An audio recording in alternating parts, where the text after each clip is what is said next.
आज सभापतीच्या निवडीच्या निमित्तानं प्रथमतः सर्वच शिरोळ तालुक्यातील तमाम जनतेला या ठिकाणी सप्रेम नमस्कार करतो। छत्रपती शिवाजी महाराज, विश्वगुरु डॉक्टर बाबासाहेब आंबेडकर, त्याचबरोबर छत्रपती शाहू महाराज आणि या मानव जातीच्या सर्वच उत्क्रांतीचं चक्र फिरवण्यास सर्व महामानवांना या ठिकाणी प्रथमतः त्रिवार अभिवादन करतो। पंचायत समितीच्या निवडणूक प्रक्रियेमध्ये मला चांगलं बहुमत आणि चांगल्या पद्धतीने निवडून आणण्यासाठी लाट मतदारसंघातील लाट,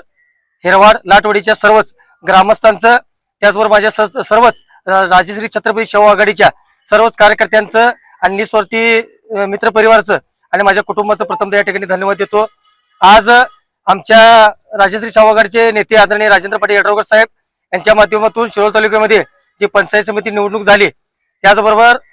छत्रपती राजश्री शाहू आघाडीच्या समविचारी पक्षाच्या सर्वच नेते मंडळी आदरणीय श्रीमान दादा, आदरणीय उल्हासदादा पाटील, माझे सन्मित्र, माझे मार्गदर्शक आदरणीय राहुलदादा आवाडे आणि आदरणीय प्रकाशअण्णा आवाडे यांच्या सर्वांच्या मार्गदर्शनातून पंचायत समिती निवडणुकीला सामोरे जाताना सर्व धर्म समभाव आणि विकास हा एकमेव दृष्टिकोन समोर ठेवून आमच्या पाठीशी राहून त्यांना आम्हाला उमेदवारी दिली। प्रथम त्या सर्वच नेत्यांच्या या ठिकाणी मनापासून धन्यवाद देतो। आणि त्याचबरोबर 1962 नंतर लाट सारख्या गावाला सर्व महामानवांची पुण्याई आणि लाटकरांचं सगळ्यांच्या माझा आशीर्वाद सोबत राहिल्यामुळे शिरोळ तालुक्याचं सर्वात मोठं सभापतीपद हे आज आमच्या गावाला मिळतंय। माझ्या सर्व गावकऱ्यांच्या वतीने शिरोळ तालुक्याचं आणि राजेंद्र पाटील यड्रावकर त्याचबरोबर त्याच्या सोबत असलेल्या सर्वच नेत्यांच्या या ठिकाणी प्रथमतः त्रिवार अभिवादन देतो, त्यांना धन्यवाद देतो। आणि या संपूर्ण प्रक्रियेमध्ये निवडणूक प्रक्रियेपासून सभापती निवडणुकीपर्यंत राजश्री छत्रपती शाहू आघाडीच्या लाट सहित सर्व शिरोळ तालुक्यातील नेते मंडळी, कार्यकर्ते, सर्वच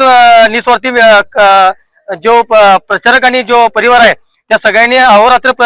कष्ट घेतल्यामुळे आजपर्यंतची खरोखर खुर्ची आम्हाला मिळाली असं म्हणायला वावगं ठरलं नाही। आजचं सभापती पदाचा मान असेल, ही खुर्ची असेल आणि आजचा सन्मान असेल, मी सर्व माझ्या राजश्री शाहू आघाडीच्या सर्व नेत्यांना, कार्यकर्त्यांना आणि समस्त तमाम माईबाप जनतेला या ठिकाणी अर्पण करतो आणि एवढंच सांगतो। आणि आजच्या निमित्तानं जी संधी मला या पदाच्या निमित्ताने दिलेली आहे, लाट मतदारसंघाबरोबर शिरोळ तालुक्याची सेवा निस्वार्थीपणाने करण्याचं या ठिकाणी मानस व्यक्त करतो। या गोष्टीचा खुलासा करतो की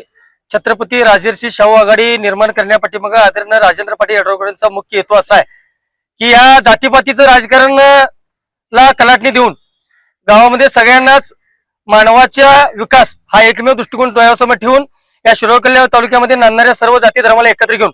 प्रथमतः सर्व समविचारी नेत्यांना एकत्रित करून लढवण्याचं साहेबांनी जे निश्चित केलंय त्याचा एकमेव हेतू असा आहे की राजकारण हे निवडणुकी दिवशी संपलं आणि आदरणीय राजेंद्र पाटील यड्रावकर साहेबांचा मुख्य एजेंडा असा आहे या तालुक्याच्या बरोबर या जिल्ह्याचा विकास करणारी जी मंडळी होती ती आदरणीय दत्ताजीराव कदम असतील, आदरणीय कल्लापण्णा आवाडेदादा असतील, आदरणीय स्वर्गीय बाळासाहेब माने असतील, आदरणीय स्वर्गीय आमचे मार्गदर्शक आमचे नेते आदरणीय स्वर्गीय सारे पाटील साहेब असतील, या सर्वांच्या विचाराला अनुसरून साहेबांनी या आघाडी तयारी केल्या। त्यामुळे माझ्यासोबत असणारे 4 सदस्य विरोधात नसता आहेत हे न समजता मी 14 जणांचा हा समूह आहे आणि मी सगळ्यांना सोबत घेऊन काम करणार, कारण विकास हा आमचा एकमेव अजेंडा आहे। आणि मी ज्यांच्या खुशीत आजपर्यंत काम केलं ती सगळे माझ्या गावातली जी नेते मंडळी आहेत, सर्व पक्षी मंडळी आहेत, राजश्री शाहू आघाडीची मंडळी आहेत, त्या सगळ्यांची आणि आता मी ज्या सगळ्या महापुरुषांचं जे नाव घेतलं या सगळ्यांची विचारधारा आणि सगळ्यांचे विचारच माझ्यावर असे मुले आहेत। शिवशाहू फुले आंबेडकरांचे विचार करणारा काम करणारा मी माणूस आहे। त्यामुळे निवडणूक दिवशी राजकारण संपलं, येणाऱ्या काळात सत्ताधारी असतील, विरोधक असतील, या सगळ्यांचे विचार आणि सर्व प्रशासनाला सोबत घेऊन